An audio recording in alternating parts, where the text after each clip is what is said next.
салом. ахбори имрӯз душанбе 22 январ ро ман тоҳири сафар аз студияи радиозодӣ дар Прага тақдим мекунам. имрӯз дар барнома муфаттишони тоҷик мегӯянд кумитаи телевизион ва радио тақрибан 1 миллион сомонии давлатро ба ҳадафҳои дигар харҷ кардааст. омбудсмени тоҷик гуфт се маъмури милисаро барои шиканҷа ҷазо медиҳанд. шарҳи ӯ дар бораи шиканҷа хабарнигоронро ҳайратзада кард. на ҳамаи лату кӯб ва муносибати мо мегем бераҳмона шиканҷа аст. танҳо ҳамонаш аст ки агар мақсад гирифтани нишондод бошад, мақсад гирифтани ягон чизи маълумот бошад. дар вилояти Хатлон моҳипарварӣ инкишоф меёбад, аммо мушкилоти зиёде монеи кори моҳипарварон ва гаронии қимати моҳӣ шудааст. тафсили хабарҳо. палатаи ҳисоб, як ниҳоди тафтишотии Тоҷикистон, гуфт кумитаи телевизион ва радио бо сохтакорӣ пули давлатро барои ҳадафҳои дигар харҷ кардааст. намояндагони ин ниҳод рӯзи 22 январ дар нишасти хабарӣ дар душанбе гуфтанд, кумита тақрибан 1 миллион сомониро ки барои сохтмони хона барои кормандон пешбинӣ шуда буд, ҷои дигар харҷ кардааст. барои ба кормандони кумита сохтмони бинои истиқоматӣ ҳисоби бюҷети давлатӣ 948 000 сомонӣ ҷудо гардидааст. сандиш нишонд ки маблағи мазкур барои сохтмони бинои истиқоматӣ истифода нагардида, бо роҳи тартиб додани санадҳои қалбакӣ, оид ба иҷрои ва қабули корҳои сохтмонӣ бо ҷамъияти дорои маслиҳати маҳмудии ҷамил ЛТД ва пешниҳоди ҳисоботҳои бардурӯғ ба вазорати молия вобаста ба истифодаи мақсадноки маблағҳои бюҷетӣ аз эътибор сохил карда шуда, ба давлат ба ҳамин маблағ зарари молиявӣ расонида шудааст. аммо мақомоти кумитаи телевизион ва радио иддаои палатаи ҳисобро рад мекунанд. як мақоми расмӣ аз кумита ва радиозодӣ гуфт маблағҳо барои бунёди телевизиони синемо ва варзиш кифоят накард ва онҳо барои бунёди ин сохтмонҳо аз маблағҳои ҷудошуда барои хонаҳои истиқоматӣ сарф карданд. ваколатдори ҳуқуқи инсон дар Тоҷикистон мегӯяд онҳо талош доранд шиканҷа ва бадрафторӣ дар байни мақомоти ҳифзи ҳуқуқ кам шавад.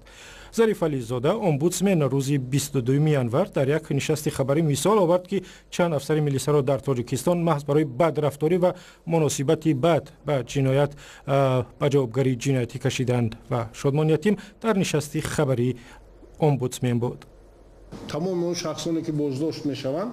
зариф ализода ваколадор оид ба ҳуқуқи инсон гуфт алайҳи се корманди вазорати умури дохилии Тоҷикистон барои истифодаи шиканҷа парвандаи ҷиноӣ боз шудааст. ӯ рӯзи 22 январ дар як нишасти хабарӣ дар душанбе дар ин бора хабар дод ва гуфт онҳо ҳамчунин 8 шикоят дар бораи бадрафториву азият дарёфт карданд.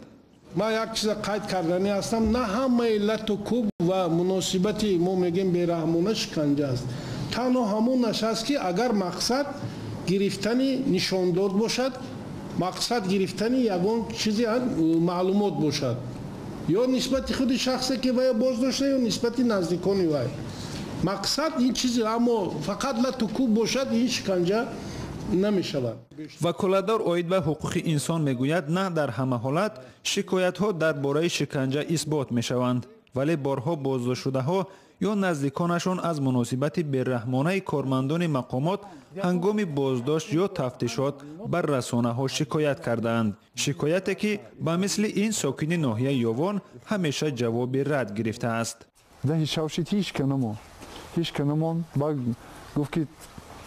یر قصاخانه برالی همشه میگه همشه به کلا میگیره مردی لیلی نه به کلا میگیری. ҳама гуна шикоятҳо бо вуҷуди он ки борҳо расонаӣ мешаванд дар ниҳояти амр ё исботи худро намеёбанд ва ё ҷабрдидаҳо аз идомаи баҳси додгоҳӣ даст мекашанд.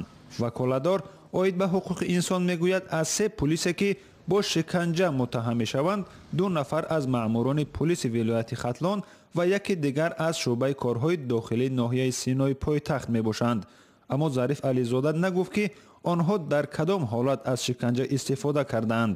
созмонҳои байналмилалӣ мегӯянд ки мақомоти интизомии Тоҷикистон барои ҳосил кардани эътироф муттаҳамон ба ҷиноятро шиканҷа мекунанд ва аз ҳукумат хостааст ба ин тамоюли манфӣ хотима гузорад. шодмон ятим, мулло Раҷаб Юсуфӣ, Озодӣ, Душанбе. در افغانستان مقامات امنیتی گفتند در حمله جنگجویان طالب به یک مهمانخانه با حشمت در مرکز شهر کابل 10 نفر کشته شدند.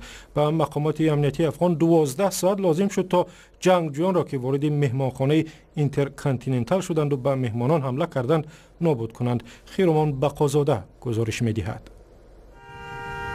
مقامات امنیتی افغانستان میگویند که در حمله طالبان جنگجو به مهمانسرای اینترکانتیننتال کابل کمش 30 نفر به هلاکت رسیده، احتمال شمار قربانی ها از آن هم بیشتر باشد. سخنگوی وزارت بهداشت افغانستان وحید مجروح روز یکشنبه 21 ینور گفت که 19 جسد به بیمارستان انتقال یافته است. طبق اطلاع رسیده 14 قربانی حمله شهروندان خارجی بودند. با گفت افسران امنیتی احتمالاً شمار عمومی قربانی ها از جمله خادمان مهمانسرا و افسرانی که در عملیات پاکسازی کشته شدند از 30 نفر بیشتر باشد. همین منبع گفت که 6 سلاح به دست مسئول حمله نیز کشته شد.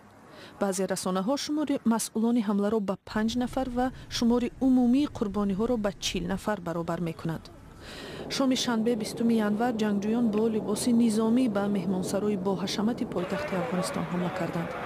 سخنگوی وزارت امور داخلی افغانستان نجیب دانش میگوید که نیروهای دولتی 150 نفر از جمله 41 خارجی را از بنا بیرون برآوردند.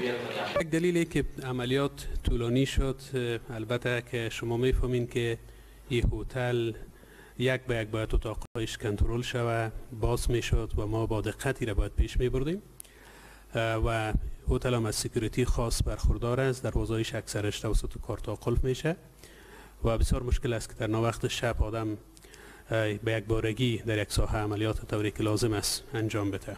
نجیب دانش گفت که از میان 14 خارجی فوتیده 11 کس خادمان شرکت هوایی کم ایر بودند. طالبان افغان مسئولیت حمله را به دوش گرفتند. با گفت سخنگوی طالبان ذبیح الله مجاهد حمله میبایست شام 18 ینور به وقوع میپیوست، ولی آن روز با گفته آنها در هتل توی عروسی برگزار شد و طالبان برای جلوگیری از قربانی های بیشتر میان افراد آسایشته حمله را به تأخیر گذاشتند.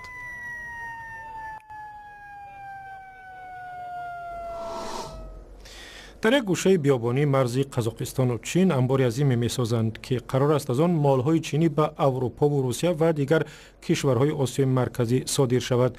طرح مذکور که شاهراه نوی ابریشم نام دارد باید انتقال مال و کالای چینی به 4 طرف را آسان‌تر کند، اما نه همه باور دارند که این طرح نتیجه خوب می‌دهد. شعلوی گلخواجه گزارش می‌دهد. خورگوس بزرگترین بندر خشک در آسیای مرکزی است. آن در قزاقستان در نزدیکی مرز با چین بنیاد شده است. بعضی‌ها میگویند این بندر وضع تجارت در جهان را کاملا دیگر میکند. دیگران آن را نیرنگ بزرگ میشمارند. هدف لایحه بنیاد راه نوی تجارتی از شرق به جنوب است.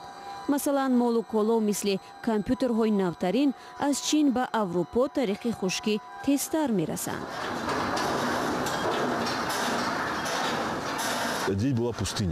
در اینجا بیابان بود، اما حالا آباد شده است. وقتی رهبریت آمد و گفت که در این مکان بندر خشک بنیاد خواهیم کرد، کسی باور نداشت. در بندر روی آهنی تنگ با وسیع می پیوندد. بارها طریق آن از حدود شوروی سابق عبور می کنند. کرانها کانتینرها را از قطاره های چینی به قطاره های قزاقستانی انتقال می دهند. این زمان به خورگوس از چین کانتینرهای نوی مال و کالا رسیدند. در سال 2016 طریق بندر بیش از 25,000 کانتینر گذشت. در سال گذشته 2 برابر زیادتر بود. افزایش حالا اساساً از حساب سوبسیدی‌های چین صورت می‌گیرد. اما انتظار می‌رود که چنین کمک‌ها در آینده کمتر شود و برای روی آهن نو رقابت پذیر بودن مشکل‌تر خواهد شد.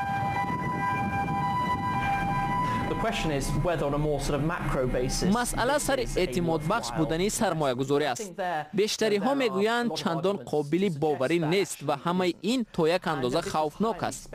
احتمالاً تنها بخش کمی مبلغ ها را می شود از حساب فایده برگرداند. چون این مسئله وجود دارد که هر کسی توکل نمی کند شامپان نمی نوشد. ما و چینی ها توکل کردیم. من فکر می کنم که ما برد خواهیم کرد. ضمن معرفی این منطقه قزاقستان آن را دوبای نو نامیدند. حالا این بیشتر یک آرزو را میماند، ولی هر قدر بنیاد روی ابریشم نو صورت میگیرد ҳамон қадар این منطقه بیشتر تغییر میکند. گزارشی کامل درباره شاهراه نوی ابریشم را میتوانید در وبسایت azadi.org و هم کانال آزادی ویدیو در یوتیوب تماشا کنید. در ولایت خطلان موهیپروران قصد دارند استحصال ماهی را هرچی بیشتر کنند و قیمت آن را پایین بیارند، ولی با گفته خود موهیپروران چندین مشکلاتی است که امکان نمیدهد ماهی پروری در ولایت وسعت گیرد و همه مردم توانند از این محصولات بهره برند. سروناز روح الله گزارش همکارم آرزوی کریم را تقدیم میکند. اینجا اقیانوس یا بحر سرماهی نیست. اینجا یک حوض ماهی پروری در ولایت خطلان است که دهها خواجگی ماهی پروری دارد. یکی از آنها خواجگی ماهی پروری اسدالله در ناحیه عبدالرحمن جامی است. این زغار ماهی است. سالش 5 ساله. 5 ساله را بانی میکنیم، خریده میکنیم. ای تا 1 میلیون تخمی ماهیچه گرفته ممکنه. در این خواجگی بغیر از زغار ماهی همچنین ماهی امور و کپور و یا ماهی کل پرورش میکنند. کارش آسان نیست و زحمت و خرج زیاد میطلبد. از ساعت 8 ساعتی تا ساعت 5 بیگاه در اینجا کار میکنیم. همراه برادران اینا میخوای از سال 2009 اینجا کار میکنیم. زندگی خونه همین ماهی شکر خدا رفته سای. اما ماهی هایی را که میزرابشاه میپرورد در دسترخوان بسیاری از مردم تاجیکستان نمیبینید، زیرا 1 کیلو ماهی وابسته به نوعش از 25 تا 35 سومانی یا 4 دلار میایستد. خرج زیاد برای پرورش قیمت ماهی را بالا برده است، چون خوراکای آن را از خارج میآورند. ماهی دارا اساسی همین خوراک‌های ماهی که حالی در تاجیکستان کم کشیدن همین تنقیسی میکشند. بعد مسئله اساسی همین خرجای امتیازناک که خرجای بانکی وضعی باشد. خواهش داریم که خرجای امتیازناک پس شود و همین ماهی پرورا از بانک‌های جمهوری خرج گرفته و سایر ماهی پرورش کنند. ناحیه عبدالرحمن جامی یکی از ناحیه‌های اساسی ماهی پروری خطلان است و سال گذشته بیشتر از 300 تن ماهی به بازار برآورده است. در میدان 843 و از 10 هکتار ماهی در حوض‌ها تشکیل کرده. ماهی 3 سال می‌نمایند که این از 29 خواجگی دهقانی عبارت میباشد. اساساً در ناحیه عبدالرحمن جامی یک تا این ماهی خوشزاد که 694 هکتار در بر میگیرد و پرورش و نگهبانی ماهی فعالیت می‌نمایند. دیگر در خواجگی باقی در 28 خواجگی دهقانی که از 0.50 سوتیق سرکردگی تا 2-3 هکتار ماهی پرورش و نگهبانی می‌یابد. ماهی های ناحیه عبدالرحمن جامی را نه تنها در خطلان بلکه در دوشنبه هم می فروشند. ماهی پروران میگویند اگر مالیات کمتر میشد و برای آنها شرایط بهتری فراهم میکردند، ممکن بود نه تنها مردم ثروتمند بلکه مردم عادی هم هفته 1 یا 2 بار سر دسترخوان با فرزندانشان ماهی میخوردند.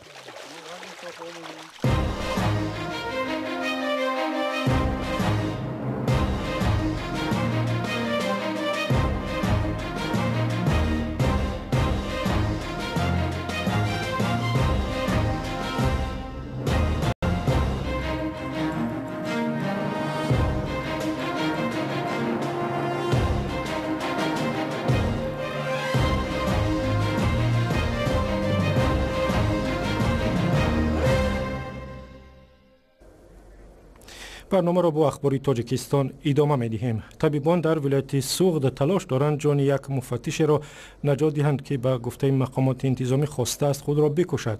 در شفاخانه شهر اسفره روز 22 ینور به رادیو آزادی گفتند که عین زمان وضع افسر ملسائی که به سرش تیر زده است وزنین است. همکاران افسر از شعبه امور داخلی اسفاره به رادیو آزادی گفتند که او روز 20 ینور در اتاق کاریش از تفنگچه به سرش تیر خالی کرده است. معلوم نیست چرا ملسائی تاجیک قصد خودکشی کرده است. نام او را مقامات انتظامی اسفاره و وزارت امور داخلی اعلان نکردند و میگویند که گروه کاری حادثه را تحقیق دارد. و بیننده ارجمند اخباری از این هم بیشتر را می توانید در وبسایت azadi.org پیدا کنید.